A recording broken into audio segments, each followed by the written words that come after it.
शासन चला कि वोटर लिस्ट ठीक नहीं हुई तो आगे चुनाव आयोग को कब्र से खींच कर निकाल देंगे, झंडा काम नहीं करेगा। कौन सा झंडा काम नहीं करेगा सर, मुझे सबसे पहले यही बता दीजिए।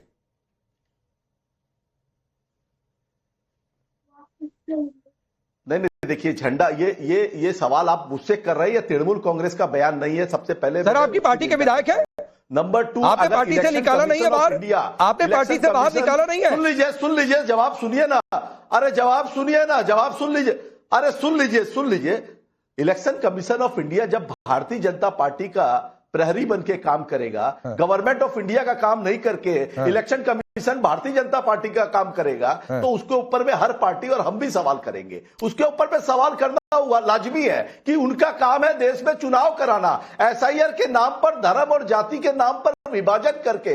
देखिए कैसे अगर आज ये हिंदू और मुसलमान की बात हो रही है देश में, और कैसे एक संत को प्रयागराज में जो आप संत पर जाकर नहीं उनको सताया, अभी मुक्तेश्वरानंद पर हमने कल चर्चा की थी, कल डिबेट की थी स्वयं प्रकाश जी। अभी मुक्तेश्वरानंद आज का विषय नहीं है, आज का विषय आपसे सवाल पूछा आपकी पार्टी के विधायक को लेकर, आप साइड हो गए कि व्यक्तिगत बयान है तो कार्रवाई कर दीजिए सर।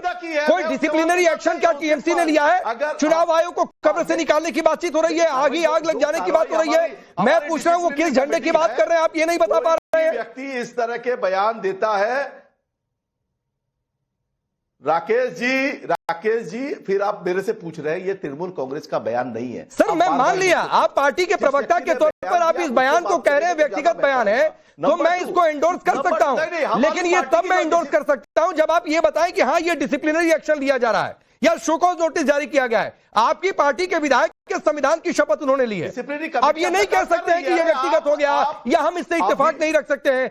अगर इत्तेफाक नहीं रखते हैं, कोई बोल दिया तो क्या एक्शन हो रहा है यही बता दीजिए। लिया जाएगा, एकदम डिसिप्लिनरी कमेटी अपना काम करती है, डिसिप्लिनरी कमेटी अपना काम करती है, उसके लिए आपको परेशान नहीं होना है, वो जरूर काम करेगी। मगर अभी जो मुख्य मुद्दा है एसआईआर का मुद्दा है, अगर election commission of India, supreme court ने कल लताड़ा है, मतलब मैं बोलूंगा कि अगर शर्मसार हो गई है भारतीय जनता पार्टी, जिस तरह से ज्ञानेश कुमार जी ने उनके कहने से, भाजपा के कहने से BLA 2 को रोका, सुप्रीम कोर्ट ने अलाउ किया। उन्होंने लिस्ट जारी करने की बात की थी हमारे नेता अभिषेक बनर्जी ने, उन्होंने रोका, इलेक्शन कमीशन ने, सुप्रीम कोर्ट ने अलाउ किया। इलेक्शन कमीशन ऑफ इंडिया का काम है सभी पार्टियों को साथ में लेकर चलना, भारतीय जनता पार्टी के एजेंट की तरह काम करना। अगर इलेक्शन कमीशन करेगा ठीक है, ठीक है, एसएल सिंह रिप्लाई करेंगे, लेकिन उससे पहले चूंकि बात एमआईएम से शुरू हुई थी तो इमरान सोलंकी, इमरान सोलंकी, ये क्या आप लोगों का साइड इफेक्ट है कि ये जुबान बिगड़ती जा रही है जिसको लेकर डिफेंस करना मुश्किल है? तो आज स्वयं प्रकाश पुरोहित कह दिए कि जो भी मुनीरुल इस्लाम ने कहा वो उनका व्यक्तिगत बयान है, चुनाव आयोग को कब्र से खींचना या फिर झंडा, कौन सा झंडा बता नहीं पा रहे।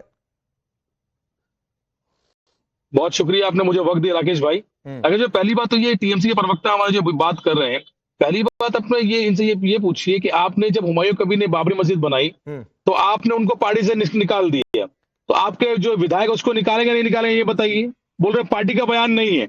अब एमआईएम का जो यहाँ पर जो, मैं आज मुर्शिदाबाद में ही हूँ, मैं मीटिंग में था, मुर्शिदाबाद में ये फरक्का से एमएलए है मुनीरुल इस्लाम साहब, तो ये लोगों ने कुछ काम नहीं किया मुसलमानों के लिए। और जो वक्फ बोर्ड का जो बिल आया पार्लियामेंट, उसमें जो ममता बनर्जी का जो स्टैंड था बंगाल में, कुछ नहीं किया उन लोगों ने, तो मुसलमान से खफा है।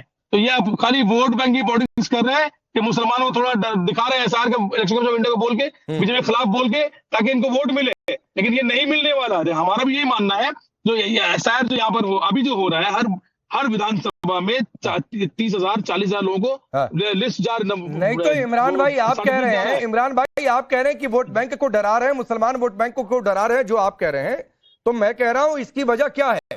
क्या आप लोगों की कामयाबी बिहार के बाद महाराष्ट्र में या बंगाल में आपकी पैठ मजबूत हो रही है? क्यों ये डर फैलाया जा रहा है? बिल्कुल, जो वो अभी जो बंगाल में भी ये बात चलेगी, जो महाराष्ट्र चला कैसे हराया, आने वाला वक्त बताएगा। अभी एमआईएम जो है बहुत मजबूती से महाराष्ट्र ये लड़ी है, महाराष्ट्र में मुर्शिदाबाद में, मालदा में। मैं जवाब देना चाहूंगा राकेश जी, हमारे यहाँ पे हम राकेश जी मैं जवाब देना चाहूंगा। मुनीरुल इस्लाम साहब हमारे वहां से वो डरे हुए, आपके मुनीरुल इस्लाम साहब के जो लोग है ना, वो हमारे लोगों के पास जा रहे हैं, और टीएमसी सारे लोग जो मंत्री के लोग हैं वो हमारे पास आ रहे हैं। ठीक, देखिए सर, आज ये ममता मैं यही तो कह रहा था, ये लोग स्वयं प्रकाश पुरोहित, मेरा पहला सवाल आपसे यही था, जो आपने रंग पर लंबा चौड़ा ज्ञान दे दिया। सर यही सवाल था जो बात अभी इमरान सोलंकी कह रहे हैं, पश्चिम बंगाल के एमआईएम के अध्यक्ष हैं, वो ये कह रहे हैं कि भाई ये हमारा ही साइड इफेक्ट है। देखो नहीं, ये इनकी कहनी मजबूरी है। और ममता बनर्जी की सरकार जो है ना, सिर्फ मुसलमान और हिंदू अलग अलग वोट नहीं है, 48-50% वोट पश्चिम बंगाल की जनता मां माटी मानुस की सरकार को देती है और 3 बार की मुख्यमंत्री है, 7 बार सांसद रह चुकी है। और ममता बनर्जी की जो छवि है, उनके टक्कर का, उनकी चप्पल के टक्कर का कोई नेता अगर पश्चिम बंगाल में है तो मुझे बता दीजिएगा। नहीं है। पश्चिम बंगाल की जनता को बदनाम किया जाता है। बंगाल में आकर चुनाव वही लड़ सकता है, लोकतंत्र है, सभी को अधिकार है, मगर जिसको बंगालियत से प्रेम हो, जो सिर्फ धर्म की राजनीति करेगा, सांप्रदायिक मुसलमान हिंदू, ये बात कर हम विरोध कर रहे हैं एसआईआर का, एसआईआर की प्रणाली का, मगर आप मुसलमान और हिंदू की जो आप बात करते हैं ना, अरे आप बीच में मत बोलिए। अरे क्या काम नहीं किया, चुप रहिए ना। आप क्या काम किया, आपने क्या काम किया मुझे बता दीजिए। आप पहले अपने प्रदेश में जो आपके नेता है ना, उनको बोलिए हैदराबाद में पहले वहां पे मेयर फेयर कुछ जीत जाए, पहले वहां जीत जाए, फिर जाकर मुसलमानों को गुमराह करें। देश के मुसलमानों को बदला रहे हैं, एक तरफ लोग हिंदुओं को बदला रहे हैं, नफरती चिंटू, हमारे वहाँ 21 करोड़ मार्डी फंड ऐसा आपका कितना बताइए। नफरती चिंटू लोग हैं, ये नफरत का जहर बोने वाले लोग हैं। आप हमारी मस्जिदें, वक्फ बोर्ड के नाम पे हमारी मस्जिदें ले लेंगे और हम कुछ भी नहीं बोले आपको। आपने आप हिसाब नहीं वक्फ सेट का, वक्फ बोर्ड में कितनी प्रॉपर्टी आपने अपलोड करवाई अभी ये बताइए। जनता नहीं खड़ी है। आपके ममता बनर्जी सरकार बोलते कि वक्फ बोर्ड में मानता नहीं है, फिर कैसे यहाँ पे वक्फ बोर्ड अपलोड करने बोले ममता बनर्जी 5 दिन पहले। आपके सवाल का जवाब देने नहीं बैठा हूँ। आपके 4 मेंबर राकेश पांडे जी, आप एंकर है कि चैनल को दे दिया क्या?